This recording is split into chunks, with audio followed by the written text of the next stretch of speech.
আসসালামু আলাইকুম বন্ধুরা, কেমন আছেন? আপনাদের সবাইকে আমার চ্যানেলে স্বাগতম।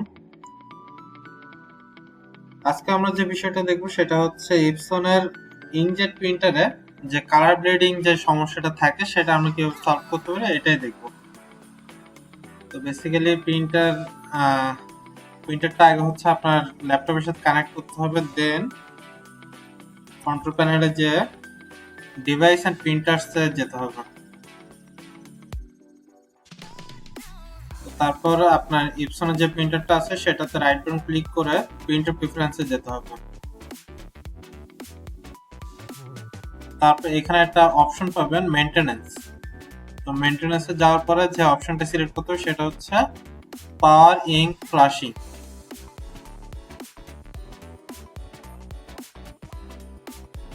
এটা ক্লিক করার পরে একটা মেসেজ শো করবে আপনাকে। মেসেজটা হচ্ছে আপনি উইদিন 12 আওয়ার্স আপনি একবারই ইঙ্ক ফ্লাশিং করতে পারবেন। তো এখন যদি করে ফেলেন আবার 12 ঘন্টা পরে আরেকবার করতে পারবেন। তো যেটা দেখা যায় প্রথমবারেই অনেকটা প্রবলেমগুলো আমরা ফেস করি ওইটা অনেকটা রিকভার হয়ে যায়, তো দ্বিতীয়বার আর প্রয়োজন হয় না। তো এখানে ওকে ক্লিক করার পরে স্টার্টের একটা অপশন পাবেন, দেন স্টার্ট। এটা একটু সময় নেবে।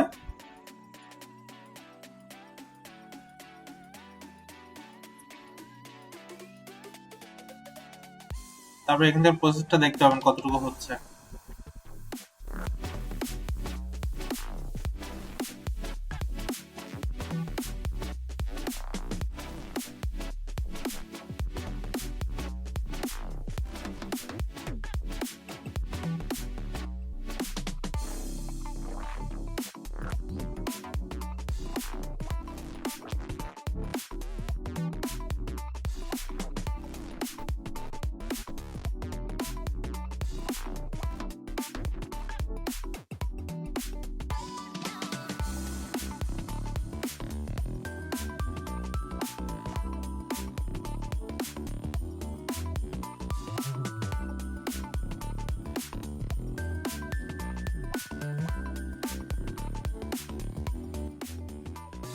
একদম শেষ হওয়ার পরে আপনি এই মেসেজটা দেখতে পাবেন, power in flashing is complete, then finish.